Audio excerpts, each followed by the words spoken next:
The live TV, सच सबसे आगे।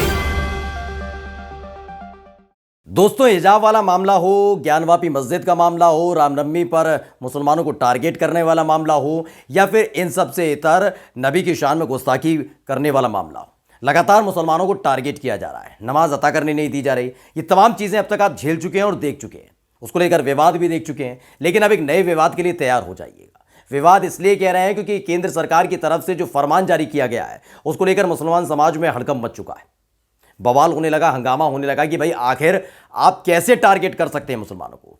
ईद को लेकर एक नया फरमान केंद्र सरकार की तरफ से जारी किया गया और राज्य सरकारों को निर्देश दिया गया है, सख्त निर्देश, कि जो बकरीद है उस पर किसी भी कीमत पर पशुओं को कटने नहीं दिया जाएगा, यानी कुर्बानी नहीं होने दी जाएगी। इस बात का निर्देश दे दिया गया है, जिसके बाद होने लगा है हंगामा। नमस्कार, मैं हूं प्राज्वल गौतम और आप देख रहे हैं द लाइव टीवी। सबसे पहले बात करेंगे हम पिछले साल दिसंबर की। शुरुआत इसलिए करेंगे, नया फरमान आपको बताने जा रहे हैं, पूरा का पूरा फरमान बताएंगे, लेकिन उससे पहले हम पिछले साल की बात कर लेते हैं। दिसंबर में आपको याद होगा कि 5 लड़कियां बैठी थी हिजाब के हक के लिए। उसे विवादित किया गया। किसने किया? हिंदू संगठन के लोगों ने।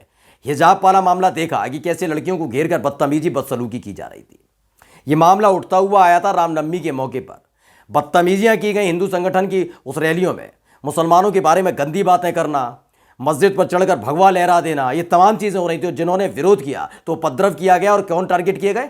मुसलमान। उनके घर बुलडोजर से ढहा दिए गए। कह दिया गया है तो उपद्रवी हैं। और उन तमाम लोगों को के खिलाफ लगातार कार्रवाई नहीं की गई जो बदसलूकी कर रहे थे, गालियां दे रहे थे, गाने उल्टे सीधे बजा रहे थे। उनके खिलाफ कार्रवाई नहीं की। मस्जिद पर भगवा झंडा लहरा रहे थे। फिर मसला निकल कर आया ज्ञानवापी मस्जिद से जुड़ा हुआ। ज्ञानवापी मस्जिद में शिवलिंग को ढूंढा जाने लगा। मुसलमान तो शांत रहा, ना डिबेट में बोल पा रहा था, ना सोशल मीडिया पर बोला, और ना ही किसी तरह की कोई बात कही। सड़क पर उतरकर प्रदर्शन किया। लेकिन क्या हुआ? हिंदूवादी संगठन की तरफ से लगातार उकसाऊ बयान दिए जा रहे थे। इसके बाद निकल कर आया नबी की शान में गुस्ताखी का मामला, जो भारतीय जनता पार्टी के प्रवक्ता नुपुर शर्मा ने किया और नवीन जिंदल ने किया। लेकिन उसका जब विरोध किया गया उसमें भी मुसलमान को टारगेट कर दिया गया कि आप विरोध भी नहीं कर सकते। उन्होंने कहा सो कहा, आप विरोध नहीं कर सकते। लेकिन अब एक नया फरमान निकल कर आया। सो दोस्तों, फरमान क्या है पढ़कर बताने वाले हैं आपको। फरमान यह है कि आप ईद नहीं मना पाएंगे इस बार। बिल्कुल, बकरीद जो है उसको मनाने पर पाबंदी है। पाबंदी कैसे है वो विस्तार से समझिए। दरअसल खबर छपी है, उसमें लिखा है सभी राज्यों को केंद्र सरकार के निर्देश, बकरीद पर शहरों में घरों या खुले में कुर्बानी नहीं है। ये निर्देश दिए, यानी कि आप घर पर भी नहीं काट सकते, कुर्बानी नहीं दे सकते, जो परंपरा का हिस्सा है, इस्लाम की परंपरा का हिस्सा है, मुसलमानों का हिस्सा है, लंबे समय तक से देखते आए हैं। और ना ही खुले में कर पाएंगे, यानी ना खुले में ना घर में। यानी जब कर ही नहीं पाएंगे तो बकरीद मनेगी कैसे? यानी आपकी परंपरा का हिस्सा सीधे तौर पर तोड़ने की तैयारी चल रही है। और इसको लेकर केंद्र सरकार की तरफ से राज्य सरकार को निर्देश दिए गए। एक दो नहीं, सभी को कह दिया गया है बिल्कुल नहीं, कुर्बानी मत होने देना किसी कीमत पर। मुसलमानों से जुड़ा हुआ त्यौहार है, बिल्कुल भी कुर्बानी नहीं होगी। ये निर्देश दे दिए गए हैं और सख्त निर्देश जारी किए गए। किसने? केंद्र सरकार ने। इसको लेकर नसीर अहमद ने एक फेसबुक पर पोस्ट किया। उन्होंने कहा कि अगले महीने के लिए एक और नौटंकी तैयार। हर वो फालतू बातें 2014 से करी जा रही हैं जिसका कोई औचित्य नहीं, सिवाय सामाजिक सद्भाव बिगाड़ने के, वरना देश की आर्थिक, आंतरिक और सामाजिक शांति और विकास के लिए सही काम किया जाता। लेकिन वो कहां करेंगे? अर्थव्यवस्था रसातल में जाने दो, हम तो करेंगे हिंदू मुसलमान। क्या रोजगार क्यों मांग रहे हो भाई? हमें तो मुसलमानों के खिलाफ जहर उगलना है और ऐसे युवाओं की जरूरत है जो चढ़ के पत्थरबाजी कर दें, जो झंडा लहरा दें मस्जिद के ऊपर। ऐसे युवाओं की जरूरत है। तो रोजगार मिल गया। ये तमाम चीजें की जा रही हैं देश के अंदर, और इसके लिए एक नया सिफुगा छोड़ा गया है। आप याद करिएगा, जो बुजुर्ग लोग हैं उनसे भी पूछिएगा, और अभी जो ताजा भाई पिछले 5 7 10 साल से मना भी रहे हैं उनसे भी पूछिए। कभी याद कर, इस पर मगज में आप थोड़ा वो डालिएगा जोर। कभी आपने देखा है कि कुर्बानी पर रोक लगी हो? नहीं लगी, लेकिन लगा दी गई है इस बार। बकरीद पर कुर्बानी नहीं दे पाएंगे। इसके लिए एक नया तरीका दिया गया है। उस तरीका वो उत्तर प्रदेश में आकर कैसे दम तोड़ देता है उसका भी अंदाजा लगवाएंगे आप। दरअसल जो खबर छपी है उसके अनुसार अगले महीने मतलब बकरीद पर देश भर के निकाय क्षेत्रों के अधिकृत बूचड़ खानों के अलावा कहीं भी कुर्बानी नहीं हो सकेगी। केंद्र सरकार ने इसे लेकर सभी राज्यों को निर्देश दिए। राज्यों से यह सुनिश्चित करने को कहा है कि बकरीद पर लोग सार्वजनिक रूप से पशुओं की कुर्बानी न दें। कुर्बानी ना तो घरों में हो सकेगी और ना ही खुले में हो सकेगी। यानी आपका एक त्यौहार आपके हाथ से जाने वाला है। ये इसलिए कह रहे हैं क्योंकि देखिए, हिंदू समुदाय से मैं आता हूं, और अगर मुझसे कहा जाए कि आप गुलाल नहीं खेलेंगे, होली वाली खेलेंगे नहीं, समय नहीं कि आप सुबह 6 बजे से 8 बजे तक नहीं, मना ही कर दिया जाए गुलाल से नहीं खेलेंगे और पानी का बिल्कुल इस्तेमाल नहीं करेंगे, खेली होली। मैं क्या कहूँगा, होली किस बात की, फिर वो होली रही किस बात की। मुझसे दिवाली वाले दिन कह दिया जाए कि रात 10 बजे तक पटाखे चलाने की अनुमति नहीं, पटाखे ही नहीं चलाएंगे आप, दिए ही नहीं जलाएंगे आप, तो मैं कहूँ किस बात की दिवाली, मत रहने दीजिए ना। इस दिवाली का मतलब क्या कहूँ।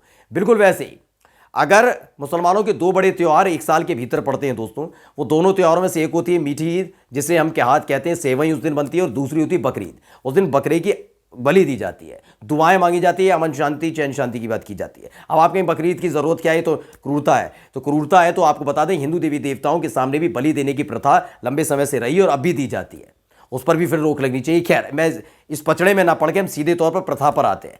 जो संस्कृति का हिस्सा है मुसलमानों की, उस पर कुठाराघात किया जा रहा है।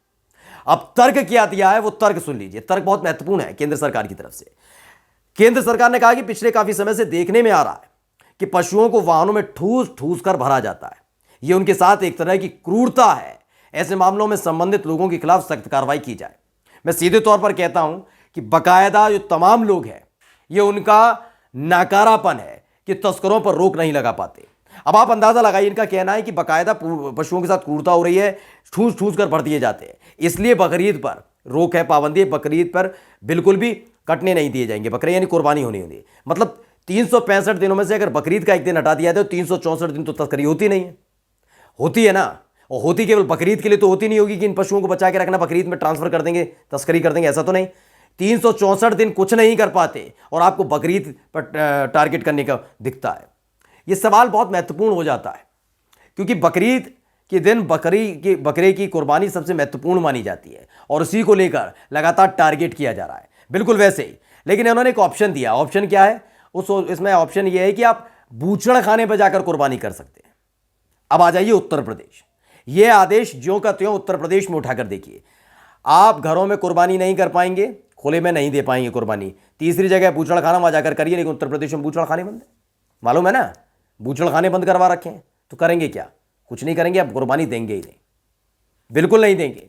और यह आदेश बिल्कुल वैसा ही है जैसे कि हाल ही में आपने देखा होगा कि कहा गया कि नमाज खुले में पढ़ी नहीं जाएगी, सड़क पर बैठ के पढ़ने नहीं देंगे। लंबे समय से पढ़ी आ रही थी, किसी को आपत्ति नहीं थी, लेकिन 2014 की बात हो रही है, कह दिया गया कि सड़क पर बैठ के आप नमाज अता नहीं करेंगे, सड़क पर नहीं करेंगे, खुले में नहीं करेंगे। तो करेंगे कहाँ, मस्जिद के अंदर। मुल्ले मौलानाओं ने कहा, और साथ ही जो धर्मगुरु थे मुसलमानों के, उन्होंने कहा चलिए ठीक है, हम मस्जिदों में करते हैं। जैसे ही बात सेटलमेंट पर आए, उन्होंने कहा मस्जिद, कौन सी मस्जिद, यहां तो मंदिर है। विरोध किया गया मुसलमानों की तरफ, तो रुको, कोर्ट जाते हैं, कोर्ट से स्टे लिया है कि नमाज अता नहीं होने देंगे, वहां तो मस्जिद है, मंदिर है। तो मंदिर और मस्जिद का विवाद खड़ा कर दिया, क्योंकि वहां नमाज अता करनी थी, नमाज खुले में करने नहीं देंगे। यानी कि आप नमाज ना मस्जिद में करने देंगे और ना ही करने देंगे खुले में। ऐसी बकरीद आप मना नहीं सकते, कि नाम की बकरीद है, खुले में कुर्बानी देंगे नहीं, घर पर देंगे नहीं, बूचड़ खाने बंद है, बनवा लीजिए किस तरीके की मनाएंगे ईद बकरीद। तो साफ तौर पर टारगेट करने का जो काम किया जा रहा है, उसको लेकर एक नया आदेश सामने आ चुका है। अब देखिएगा ये किस तरीके से बकरीद को भी टारगेट किया गया, आगे आगे देखिए और क्या क्या चीजें हैं जिसको लेकर मुसलमानों को टारगेट किया जाता है। नमस्कार। द लाइव टीवी, सच सबसे आगे।